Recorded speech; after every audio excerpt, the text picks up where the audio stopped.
bipolar junction transistor, the short form is BJT. So let me tell, there are two types of transistor. One is bipolar transistor, the bipolar junction transistor BJT. Another one is field effect transistor or FET. So bipolar junction transistor consists of two PN junction. If you see the PN junction diode, we have only one PN junction. Okay, but the bipolar junction transistor, it consists of two PN junction. Okay, so you can see it. We have three terminal in BJT, that is called emitter, base and collector. Whereas for diode, we have only positive and negative terminal, or simply anode and cathode terminal. But here we have a third terminal, you can say, that is the base terminal. Okay, so we are giving the name of those terminals, that is emitter, base and collector. Okay, so BJT is a three terminal device. And see how many PN junctions are present. See the structure of BJT. How many PN regions are there? Junction means the region, common region between the P type and N type. So how many PN junctions are present? See the diagram. So can you tell me what will be the name of those junctions? See, we have one junction between the emitter and base terminal. So the name of that junction I can give emitter base junction, because that PN junction is in between the emitter and base terminal, or emitter and base region. Okay, so we can give one name base emitter junction, the first junction left side.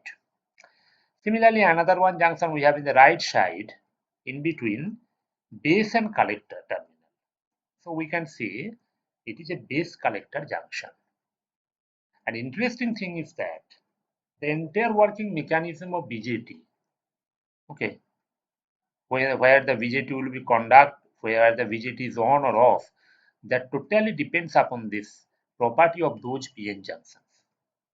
Means whether the PN junction is on, means the forward biased, or they are reverse biased. Okay, the working mechanism of BJT depends upon that. So, and the basic working mechanism, the current flow through the BJT basically controlled by the base terminal. The base, we can say, that is a controlling terminal. Okay, and see the name indicates the emitter. Emitter will emit. Okay, emit what? It will emit carrier. Emitter will emit the carrier, and those carriers will be collected in the collector terminal. So the name indicates that the role of collector is to collect the carrier. We need to apply some voltage in such a way, okay, the carriers coming from emitter side will be collected at the collector side.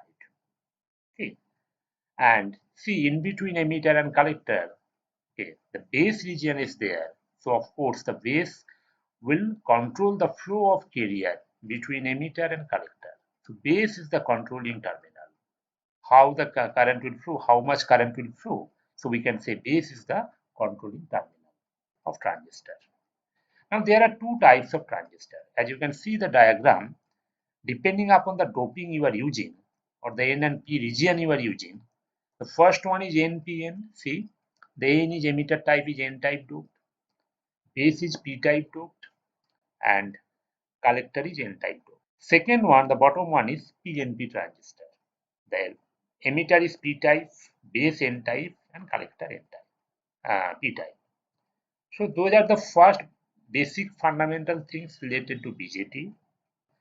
So BJT stands for bipolar junction transistor. It is having three terminal, emitter, base, collector. There are two types of BJT. One is NPN, another one is PNP. There are two PN junctions are present. One junction is called the base emitter junction or emitter base junction. Second one is base collector junction or collector base junction, whatever. Now coming to the term bipolar. So why it is called bipolar? Can you tell? The current in transistor, whatever the current you will get in transistor, the conduction process, okay, is dominated by both electron and hole. That is both majority carrier and minority carrier. Suppose in emitter, for example, we have NPN transistor. The emitter N type, the N type electrons are majorities, holes are minorities. Whereas in the base region, see, base is P type.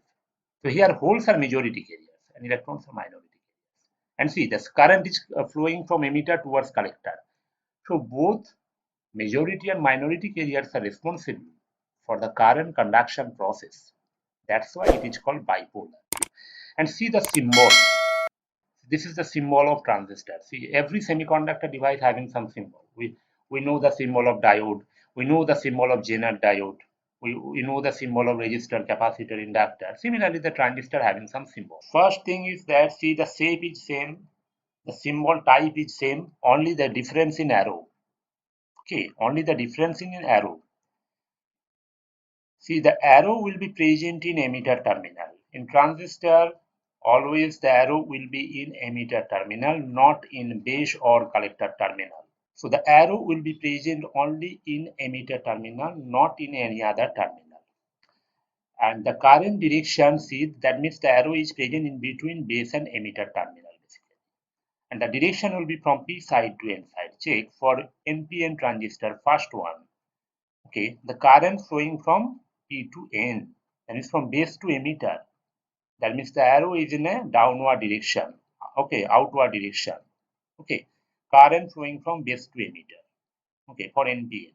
Similarly, for PNP transistor, see the semiconductor is just changed. Now we have a P-type emitter and N-type base. The bottom one PNP transistor, and the current will flow from P to N side. Current will not flow from N to P. Current will flow from P to N side. So the arrow will be from emitter to base. It's simple. From the direction of arrow, can you identify which type of biasing I am applying in between the emitter and base, that is in between the P and N region of transistor? Current flowing from P to N side. So both, so whether it is PNP or NPN transistor, the base emitter junction must be forward bias. See the direction of arrow, and remember that BJT will work when you are applying a voltage between base and emitter, and the junction should be forward bias. If it is not forward bias, if it is reverse bias, then the BJT will not work, it is just off. To switch on the BJT, the first condition is you have to make the base emitter junction forward bias, irrespective of your NPN or PNP. So if the BJT is NPN, just the voltage polarity will change. Okay. And if the BJT is PNP, then you have to change the polarity of the battery. That's all. Now coming to some construction, some basic points. The area of collector is always larger compared to emitter and base. So you can see the diagram in the previous picture, though it looks almost same, but in reality, the area of collector region, okay, is always larger compared to the base region or emitter region. The reason is, since at the collector terminal we are collecting the carriers, or you can say simply we are taking the output from collector terminal. The BJT, when we are designing some BJT circuit, we are taking the output from collector terminal in most of the cases, except a few special cases. So the power dissipation will be larger in the collector terminal, in the collector region, because it will deliver a large amount of current and all those things. That's why you need to make the collector region quite large, so that the amount of heat generated, okay, it will be quickly disappear. And the base region, from area point of view, the base region is very thin. The base region is very thin compared to your emitter and collector. And why we made the base region thin? There is a physics behind that. There are some physics, there are some logics behind it. And also the doping of base region also less compared to emitter and collector. The doping we are using, suppose NPN transistor, base is P-type. So the doping of base is less compared to emitter and collector. So base is lightly doped. And generally the emitter region is heavily doped, because the emitter, it indicates that it will emit the carrier. So if you have a very heavy doping, the majority carrier concentration will be higher. So emitter region is heavily doped, collector is moderately doped, and base is lightly doped. So in descending order, we can list that first one is emitter, then it will be collector, then it will be base, for doping point of view. And for area point of view, descending order, first one will be collector, then emitter, then base. And there are two PN junction I already mentioned, the base emitter junction and base collector junction. Operating regions. So we have two PN junction in BJT. One is base emitter junction, another one is base collector junction. So here in this picture, I just represent them by using two diodes, because the PN junction is just like a diode. It's just a pictorial representation. It is not strongly related to the BJT device physics. Okay, just to get the idea. See, we have three regions. Active region. In active region, the base emitter junction is forward bias, and the base collector junction, it is reverse bias. The base emitter junction forward bias, that means the equivalent diode is on, and the base collector junction, that is another one PN junction, that is off. Second region is cutoff region. Both are reverse bias, both are off. So the current will be zero in cutoff region except a small amount of leakage current. And another one region we can say that is called saturation region. Here both junctions are forward biased. Both junctions are forward biased. So from those conditions we can say that the BJT will be on, see, when the base emitter junction is forward biased. So the BJT is on. And on means there may be two conditions. The BJT may be either in active region or in saturation region. So when the BJT is on, depending upon condition, the BJT may operate in active region or saturation region. And BJT off means the base emitter junction is reverse bias. No need to check any other thing.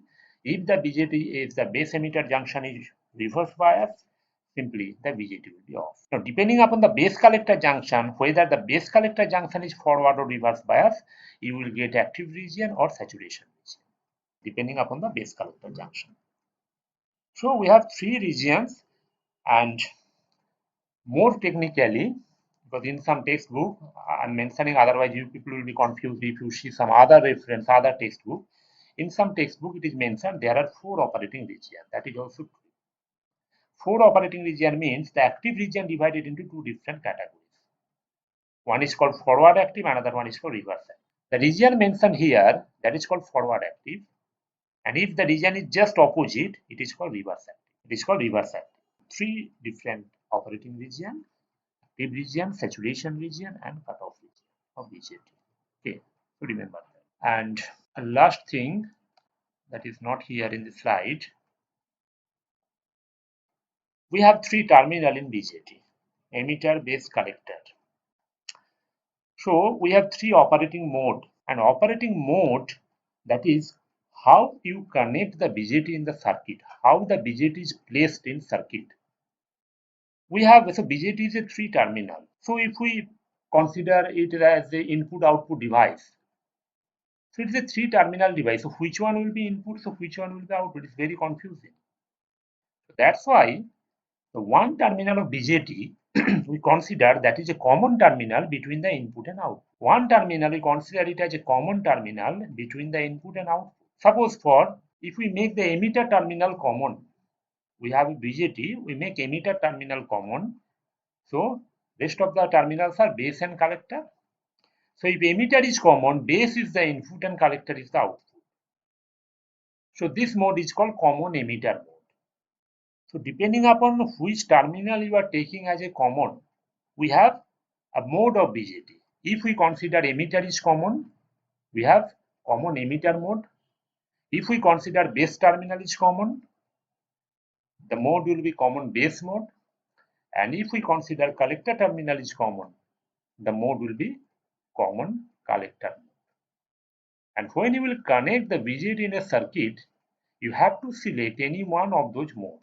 Suppose you are going to design one amplifier, so you have to use either common emitter or common base or common collector, and each mode having its unique properties. Some mode will deliver a very good amplification, some mode will deliver a good frequency response, and some mode will deliver a very high input resistance, low output resistance. So each mode having its unique properties and its application. But in 80% or 90% cases, common emitter mode is used. Why? The reason is the common emitter mode will provide both voltage amplification and current amplification, because the application of BJT is to amplify a signal. The application of BJT is to amplify a signal, increasing the magnitude of the signal without changing the signal property. Suppose you are speaking on a microphone and at the output in a loudspeaker, your voice totally distorted, totally changed. Okay, so is it desirable? Of course not. So when you are using some amplifier, you have to take care about that fact. It should not change the signal property. Your original voice will be produced, but it should be amplified. The amplitude of the signal will increase, but other properties, what about the frequency, what about the phase, and all those things will not change. It should be same. So BJT is used for designing of amplifier, and in 80% cases we use common emitter amplifier because it is having both voltage and current gain. That means power gain. Power means the product of voltage and current. That's simple. But for common base and common collector, it cannot amplify power. It can amplify either voltage or current. So that thing we shall discuss one by one. So this is the basic introduction of BJT. In next class, we shall go to the working mechanism, how the carriers are flowing inside BJT, how we are getting the collector current, emitter current, and all those things. Okay, and then we shall go to the current equation